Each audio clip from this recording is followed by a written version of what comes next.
Super happy to be here today to have an honest conversation about how we built the digital experience team at Allina. And we're going to talk all about 2014, when that wasn't a thing, when 2016, when it became a real thing, and the time from 2016 to today with Chris in a new role, leading this team that is, in the punchline, the team is 25 FTEs now.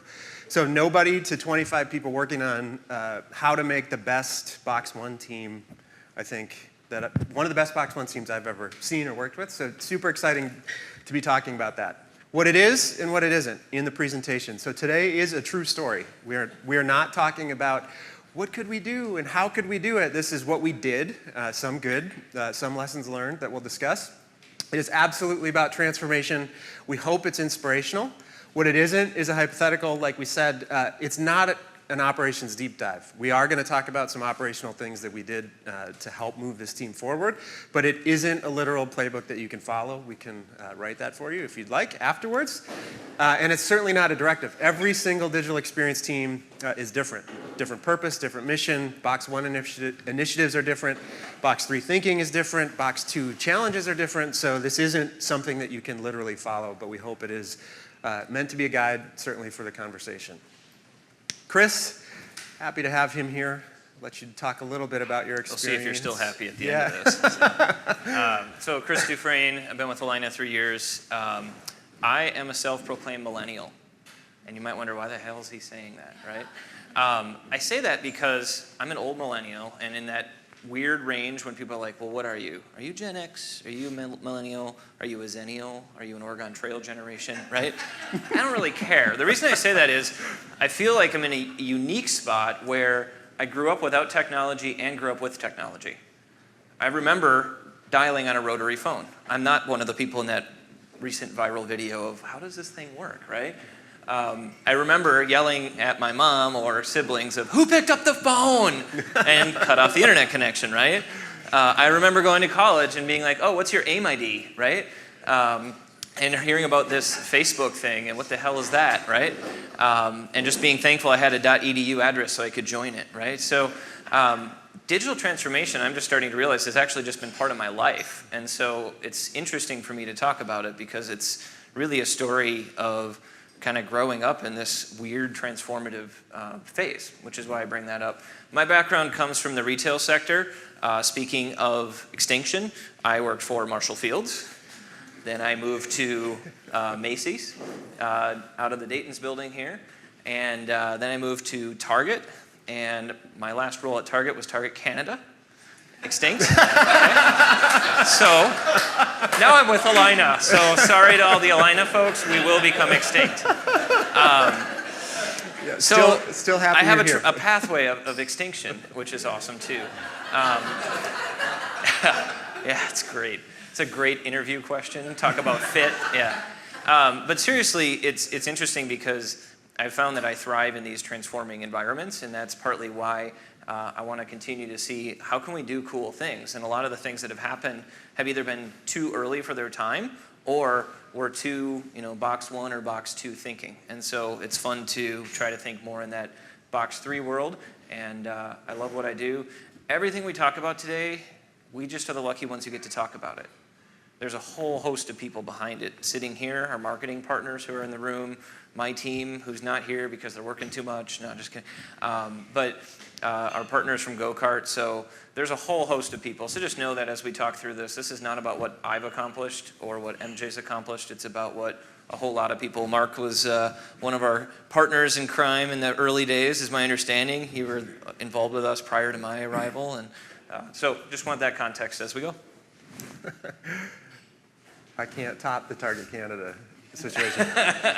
So I'm MJ. I've been with GoKart for 9 years, and it's been a constant reinvention of GoKart, of my role, of our place in the world. I've spent the last 8.5 weeks mimicking my new daughter, trying to make the same face as her. And talk about transformation. Life totally changed, but really, really cool to just Don, we had a great conversation about this. Don's got 3 daughters, my first kid. He's like, you get to re-experience the world in your child's eyes, and they see things for the very first time. And I think that's the ethos of kind of how we want to think about this today. And I think what's really brought a lot of empathy and success to the team, and how we've worked with Allina is how do we rethink this through the patient's eyes? We've seen it this way for so long. We've thought about technology as a system, as a thing that had to happen. The digital experience team was the IS team, the information services team, before it was a thing, or that it wasn't. We borrowed from that team. But how do we put the consumer at the center of the conversation and look at an opportunity area with fresh eyes? How do we think about it different, just look at the experience in a totally different way? If at any point during the conversation I go, hi, when I'm talking about you, it's been 9 weeks of doing that because she's just starting to smile back, so I apologize. I've also just started to sway uncontrollably, so if those two things happen today, this is why James is up front. Hi!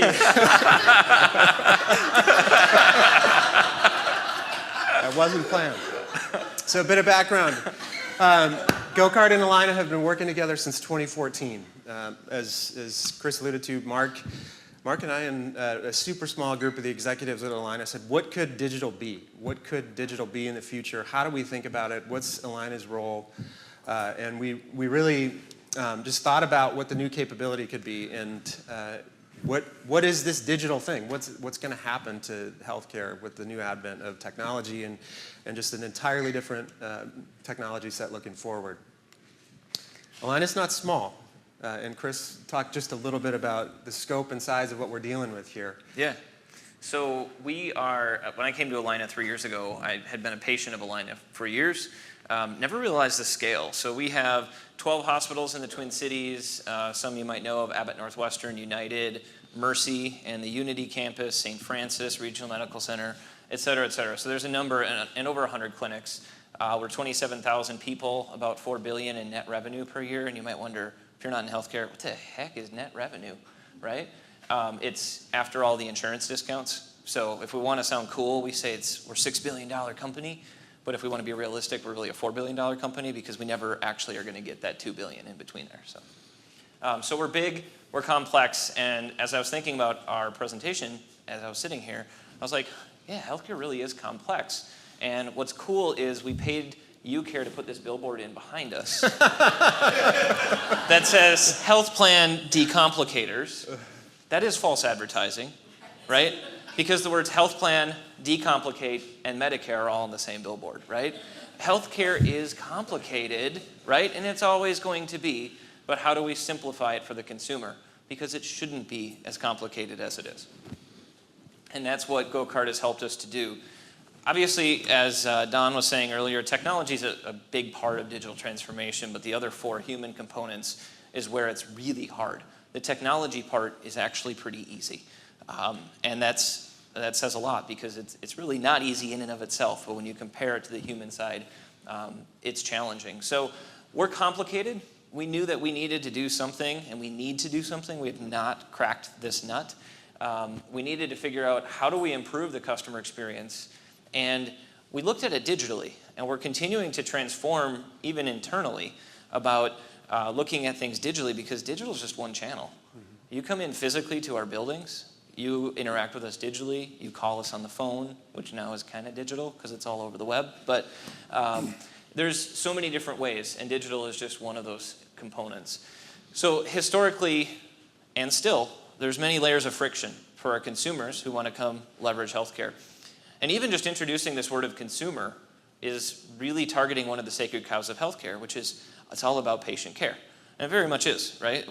What we do is help save lives, right?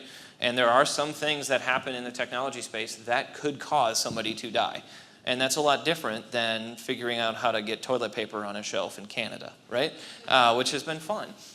So our goal all along in working with GoKart has been to reduce these layers of friction and help our consumer get to what they're looking for.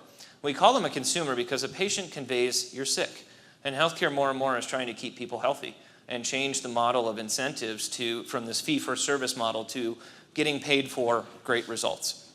And reducing this friction is one of those ways to make it easier so that people don't say, I have to go to the doctor, and instead it's, I get to go to the doctor. Well, maybe not that far, but drugs. I don't have to go to the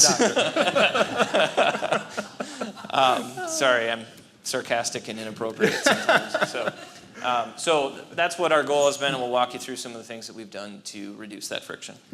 As we thought about the conversation today, we asked this question to ourselves. Digital transformation, as Ellie said, we love buzzwords, not so much. But this is a real thing that we have to deal with. So what does it mean? We looked at the research, we had a conversation, and we found that the reality is, as Chris is saying, we can't just, to become a more digital company, we can't change just the digital things. So as we're looking to digitally transform, as we're trying to find our definition for digital transformation, it had to encompass the whole. It meant transforming overall and looking at the 5 critical components. So technology, the easy part, as the former head of IS, information services, and the technologist at Allina, but structure, culture, metrics, and talent. And we'll dig into a little bit more in what we mean by that. We had to promote a culture of innovation. So the directive, be more digital, deliver more, an amazing experience digitally, but how do we promote a culture that is different, that thinks different, that looks at new experiences and doesn't say it's going to fail and that's going to be horrible, but looks at it and says that is on the path to where we're going and why we're going there. Second, we had to launch new platforms. If we're going to be the digital experience team, that meant rethinking things. And some of these have been very positive decisions.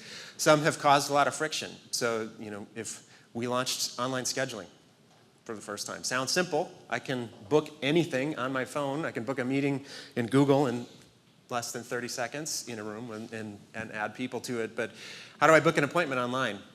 Sounds really simple for the consumer. Internally, that's a huge deal. 65 clinics, 4.5 million visits a year. Think about the operational challenges that we had to overcome to get people comfortable with a decision like that.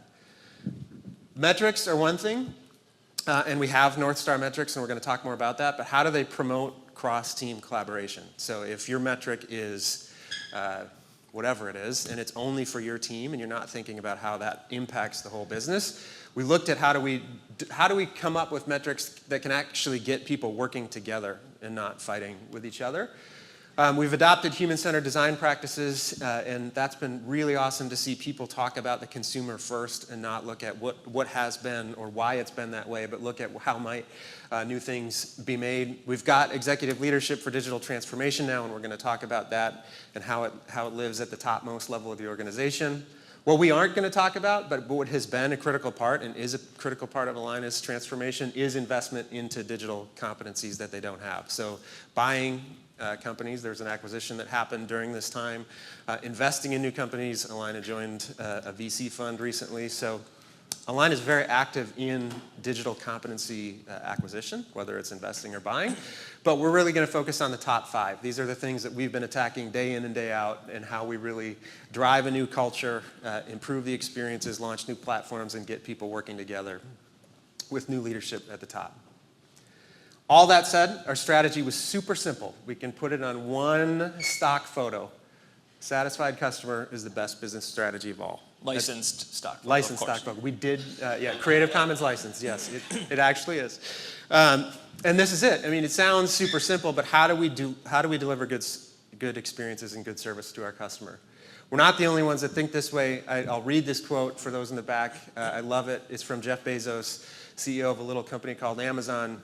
Customers are always beautifully, wonderfully dissatisfied, even when they report being happy and business is great. Even when you don't know it yet, customers want something better, and your desire to delight customers will drive you to invent on their behalf. It's not lip service. And if you dig into the Amazon ethos, there's a weird thing that they do. There has to be an empty seat in every meeting, whether it's 2 people or 10,000. And that seat represents the customer, because Jeff has said from day one that this is great. We're delivering incredible value for the shareholders. We're an amazing disruptive company, but we're doing it to make better experiences for people. And that person needs to be thought of at every single conversation. So we needed to formulate our team. This predates me, so I'll speak to what I know of our past. The digital experience team is really a mix of a number of different teams through the years, from marketing and information services, people with a startup background from an organization we acquired a number of years ago.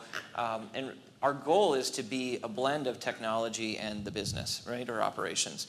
We're not just a technology group that waits for orders from the business of, we want this technology, thou shalt go implement it. We want to be a part of that discussion. And so The lines are blurry, which is interesting in our organization, being that healthcare, like many large organizations, is very siloed and focused on, this is my lane, don't come in it. And if you do come in it, you better get out quickly, right? And so that lane I'm talking about is marketing, information services, consumer insights and analytics and reporting, and our operational teams, or the business, the caregivers. And so bringing all those together has been really important. And with that is making sure that we have strong executive support as well. And this comes and goes based upon some of the challenges hitting the business. It's never really gone away, thankfully, but having that executive support has been really key, because there are a number of sacred cows in healthcare, like any industry, that need to be called out. One of my favorite phrases to use is when talking about our redesigned website, we get a lot of feedback from our physicians saying, well, I don't like this, I don't like that. So one of the things that I try to start many of my presentations with is, we did not build our website for physicians. We built it for consumers. And that lands like a ton of bricks, right? But it's important, because we need to be calling out some of those box 2 behaviors that can hamper us, and that the world of healthcare is no longer number one front and center about your doctor. It's about your relationship with your doctor, shared decision making, and working with them, because you own your health. Your doctor does not own your health. Your doctor is a guide in your health and wellness, but does not own it. And they're a part of that group. During this process, we were really intentional about the impact that we wanted to have, and thinking about how we drive human-centered design practices, how we think about innovation differently and do things for the customer. We knew we couldn't start with the biggest problem to solve. We did not set this team up to fail from the get-go. How to mess up MJ's hair. Right. We didn't. There's a project that we have done since the AKN, the Allina Knowledge Network. 14 years old, 3 project teams had tried it. It had failed every single time in being replatformed and redesigned for the employee of today, not the employee of 1998. We didn't start there. Right? We would have failed from day one without any evidence or proof that this is a way that could actually drive transformation. So we started with the way that we worked. We had to say, what are the beliefs about the way that we work today that exist in the organization? How do we challenge that? Waterfall, silos, no executives in the working sessions. We had to just blow those up and say, how do we look at the way that we work differently? We sprinted, and we didn't sprint in the agile development sense. We now do that. Allina has transitioned that as well, which is awesome, thanks to Chris's leadership and the team. They're probably in a sprint planning session right now. But we sprinted with a super clear problem to solve, a human-centered approach, the right people in the room together with deliberate constraints, time and budget. And we say this, and we mean it. Each sprint is, what's the problem that we're trying to solve? Who do we need from the business there? We're going to spend a number of days on it, and by the end of that time period, we're going to go test with real people. We're going to give it to people and see if they actually like it before we waste or spend, not waste, a ton of time and budget on a specific problem, with a really poignant commitment to test and learn. Like, this is not something that we take, it's not something that's just lip service. We've got a team that we test with internally. We're bringing in some real patients or employees, depending on the audience. We're trying to get feedback as fast as we can. All at the same time, we're trying to teach this to other people at Allina. So what are the methods that can be brought internally? What are the mindsets that can be delivered? That can start just by demonstrating the behavior, but can expand into other parts of the business. One of the things that I'm most proud of in all of this work is that Allina is doing this on their own now. So if you look at a services firm like GoKart, somebody who's hired to come in and deliver services, we want to stick around. We want to work with amazing clients on amazing problems, but we want to continue to solve different problems. We don't want to just teach human-centered design for years over and over and over. And we've seen Allina take this internally and start to do this work on their own. We're very honest and open. We stole a lot of this from Google's design sprint process. But in true GoKart fashion, we said we can do it faster. So we commit 3 days, 2 to 3 days to a sprint. What's the problem we're solving? What's the solution on day 2? And then how are we actually going to implement this and test it and make sure that we're right on the 3rd day? And we usually start on a Tuesday, though, because Mondays suck. Mondays do suck, yeah. We start on a Tuesday. We try very hard to get outside with a cross-functional team, get people away from their day-to-day, We limit technology, even though we're solving technological problems. You're here, it's an investment. How do we spend the right mental energy where it needs to be spent? And we bring various levels of the organization into these meetings, as high up as C-suite and all the way down to somebody who this is their job to tweak and fine-tune something very, very specific. So it is totally a cross-functional team spending 3 days trying to solve a specific problem. One of the things we knew we needed to do is show that this is working. And to show it's working is you need to do something, because you can talk strategy till you're blue in the face, but if you don't show that you did something, eventually people are going to call your bluff. And so we worked on one of our first big projects was redesigning our website. Our website was from 1998, like our corporate internet site was, and we knew that we needed to find a way to engage with consumers differently than speaking healthcare. And so how do we use more of a human-centered voice in our web page design and our content, and hand in hand with marketing put together a new website. We didn't start with going into a 3-day sprint saying, we're going to redesign the website. We first said, let's sprint on how do we handle locations and providers, because those are the two most frequently used items on a website. But then how do we also layer in services and other key components of healthcare, like how to get to the hospital, what to expect when you're there, those sorts of things. And so over a period of time, I think 6 months-ish, I would say end-to-end in building, it was longer than that, but the design concepts, relaunched a lot of different pages and rebranding of our website, the global nav experience, et cetera. And we helped build belief in the organization that it can happen. We can drive some of these transformative things, and we're okay if we tick some people off. One of the things I say to my team is, if we're not having people come and complain to us that they weren't involved, we're moving too slowly. We want people to come complain, because that tells you that you're moving and that you're trying to change things. And it's tough some days. It gets exhausting dealing with that. But it's helpful when you start seeing the progress in metrics, which we'll talk about in a few minutes as well. So having the strong foundation of a dedicated team, clear focus on what the priorities are, what problem we're trying to solve, and then showing results on here's what we've been able to accomplish with this to help prove it out. If you've ever trained for any sort of event, you have to have a strong base. And they say, well, how do you build a base? You can't go out and run a marathon until you can run 5 miles. You're not going to run faster until you get off the couch and do anything. We did this intentionally, and building the strong foundation, this was like a year. So one of the things that we had to, or wanted to talk about today is just the time that it takes to actually build a new capability internally. It does not happen overnight. There are ways to do it faster. But we wanted to make sure that the new organ, the new thing that we were building, isn't rejected. We had to try it out, test it out, make sure that we're working and we have the right foundation. A big piece of that is proof in the ability to ship. So half of the battle is just getting something done, right? At any large organization, hitting the finish line and actually showing up with the new thing is really important. But second to that, did it work? Is it driving the outcomes that you're setting out to achieve at the beginning? And we wanted to make data a more active part of the conversation. So instead of shying away from it, we took the same approach and said, how might we humanize data? How might we make data a more active part of not just this conversation, but the digital conversation overall? We involved the executive steering committee here. We built this, used the same team, we used the same process, and we looked at the thing that we just did and said, instead of this giant question, how do we make data easy to understand and take action on, how do we just break it down to the data that we know? So, if you look at prospect to patient, the consumer, non-patients and patients alike, we have all this data at every single level. Do people know our brand? Are they educated about our brand? Are they doing research? Are they evaluating us? How are they making purchase decisions? How did we do delivering care? Are they adopting Allina as a provider? Are they coming back? Are we expanding? And ultimately, are they telling other people about us? That's huge. That is so much data.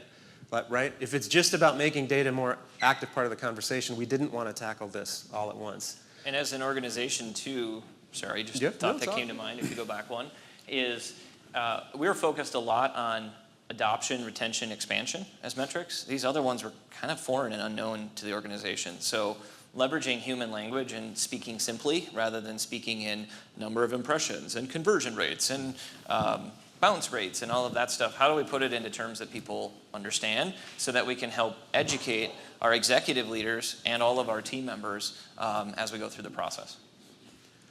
Yeah, digital fluency is a byproduct of this whole thing, I think, is really important. Through this process, we looked at the data that we had, and we changed the how might we statement to just say, let's just start with the website. That's the thing that we've been sprinting against. We've done 6, 7 sprints on how we take different components of this behemoth project, and how do we use the same process to make the data about this specific thing easier to understand. If we can do that, we can add more data and change the conversation. So we sprinted. We'll go through this rather quickly. We get in the same room. We talked to a lot of people. We had people together talking about data for 3 days, which sounds fun, right? It was actually, asking the beer helped. Yeah, the beer helped. Asking things like, what are the things that matter? How do we design out a solution? How are we going to talk about this? Is this feasible? How are we going to do it? How are we going to actually get the data and report on it month over month? And then we built an MVP. Like, we got something, and when we say MVP, it was a PDF on a sheet of paper that was a better looking sketch from the whiteboard that we had that represented what we thought we were going to show. So, hey, executives, remember that project we were working on? Here are the questions we're trying to answer, and would you like to see this? Does this help answer the questions that you've got? So we use those themes to figure out what are the things we want to measure, and how do those get categorized in a way that makes sense to our audience. In order to do that, we looked at some, as GoKart calls it, and I like the term analogous inspiration, is what do we look at, what's out there already, spreadsheets and graphs and cool Harvey balls and all of these different things that you can use that make people scratch their head and go, huh? And so we knew we needed to simplify it. So what we looked at is, how do we narrow down our audience to start with, right? I mean, we know that we can boil the ocean and have drillable metrics and all of that, but then it's going to take us 1.5 years to build it. How do we start with something that's a little bit more easier and real time so we can start educating the organization on digital fluency? And so we focused in on that executive leadership level for many reasons, is because we know that we need to think about ROI in the digital space differently than traditional financial metrics. Of course, it's about bringing more patients in, but we need to think more about conversion rate. We need to think about web traffic, number of impressions. Those are leading indicators of patients coming in. And in healthcare, we have this whole data privacy thing, right, which we all appreciate as patients of healthcare systems. So we need to account for, what can we track? We know that some other industries can track a whole lot of information about people and use it to market to you. We're more limited in that because we don't have the ability to use your care information to market to you, unless it's about, hey, you have asthma, here's some different things that you can do to help treat that. So we focused in on that component. On the first day, we had our evaluation criteria. Okay, what are we trying to measure? We had our target audience in mind, brainstorm a number of the key metrics and requirements for how would this dashboard look in the end.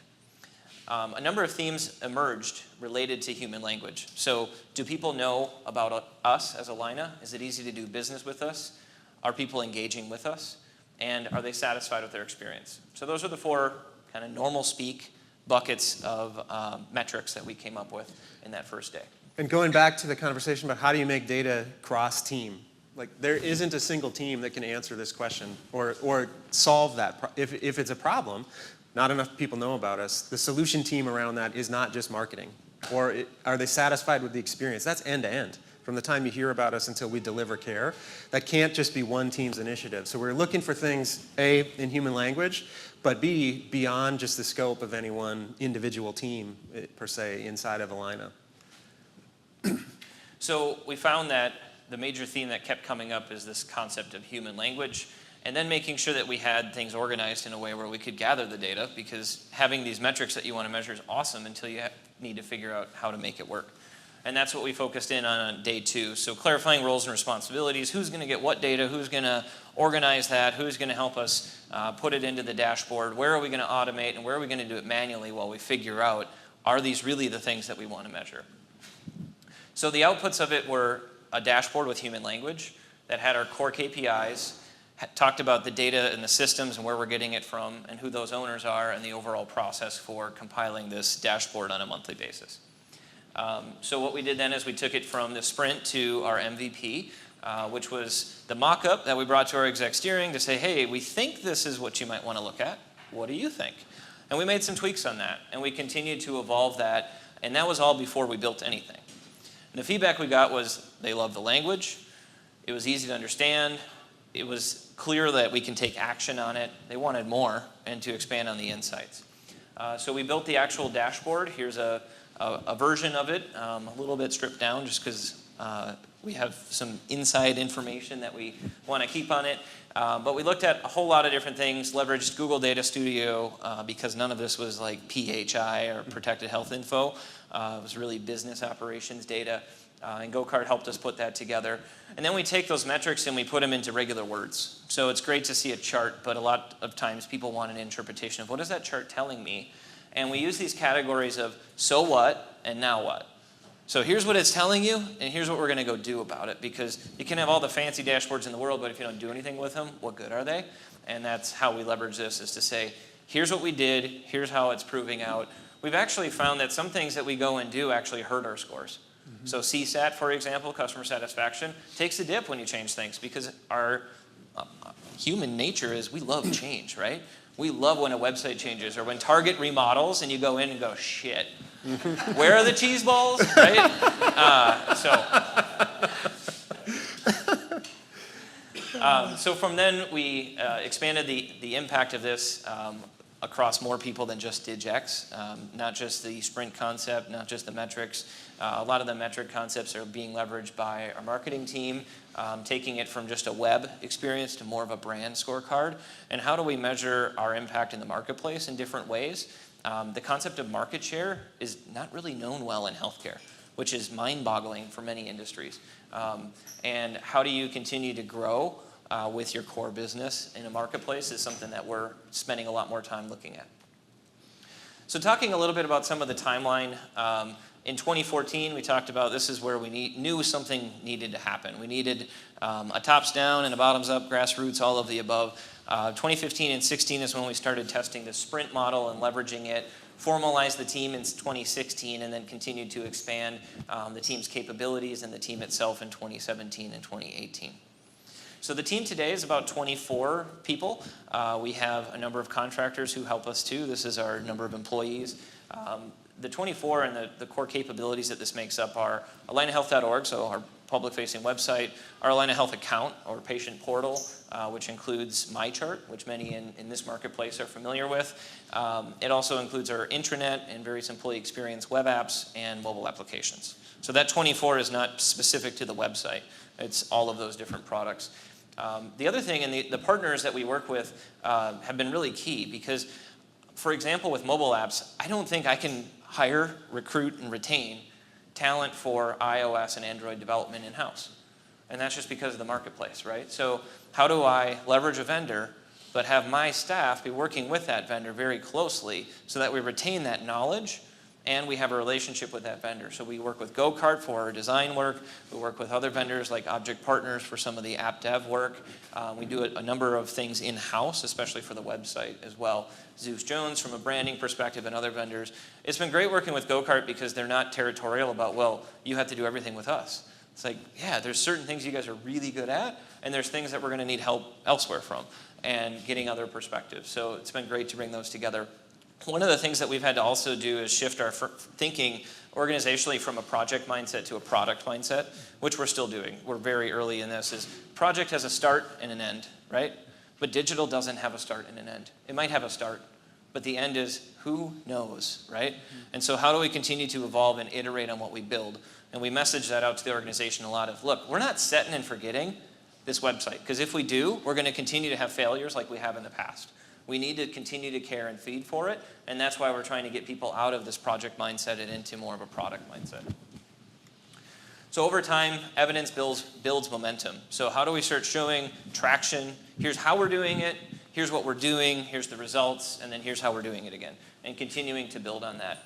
So when we talk about how we're operating today, we continue to work with our exec steering to make sure that we're heading on the right course. We continue to look at build versus buy. Where does it make sense for us to build it in-house versus buy it and then integrate it?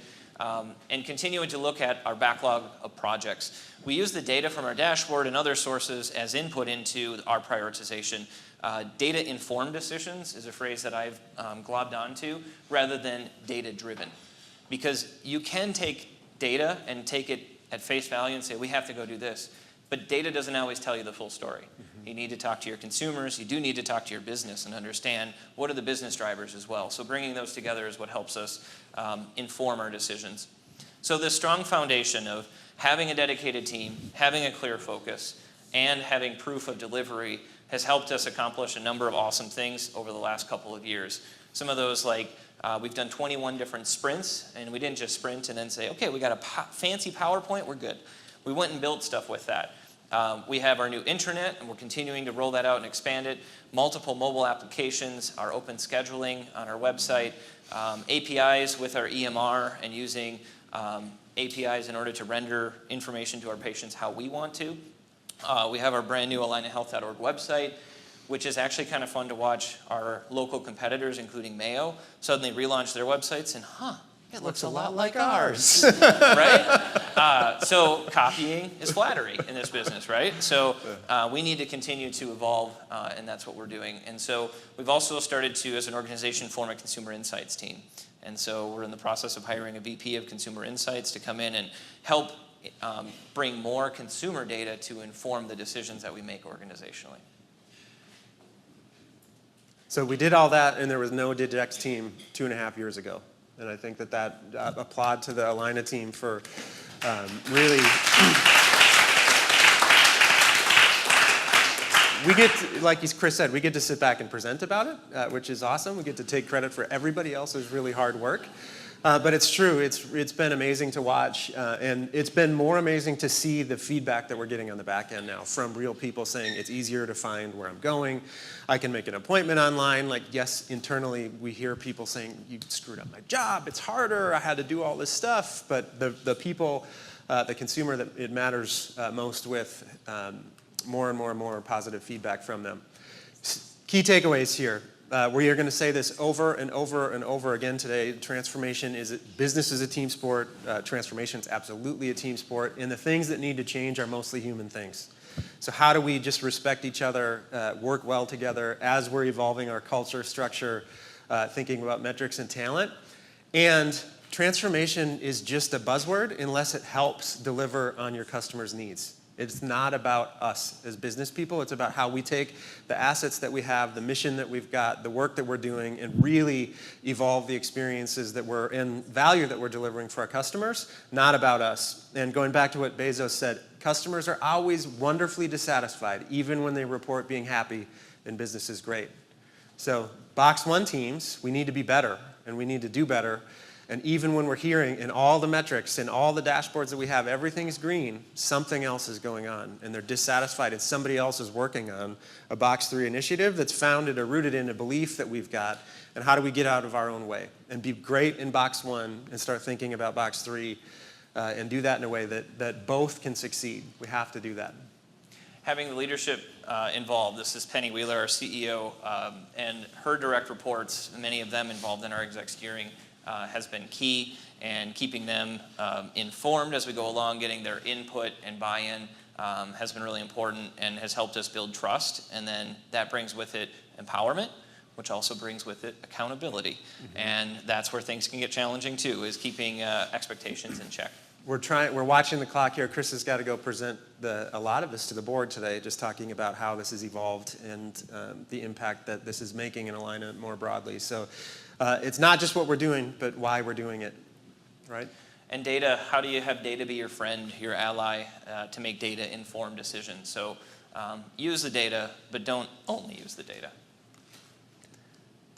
And lastly, start small. Don't go after the biggest, most challenging problem in the room, and don't try to solve the thing that nobody wants to solve internally first. We did this, we started really, really small. How do we better improve, like you said, when people are looking for for providers, or they're looking for a location, how do we make that better? We started there. They could be looking for patients too. Yeah, they could be looking for patients too. And then, as we found and built momentum and belief in the process, and team started to get a stronger foundation, then we went after the things that no one else wanted to do. And that's afforded us, I think, the opportunity to really look at the capability needed and the team needed to really move the experience forward. So that's it. So that's our story, and we're sticking to it. Thank you.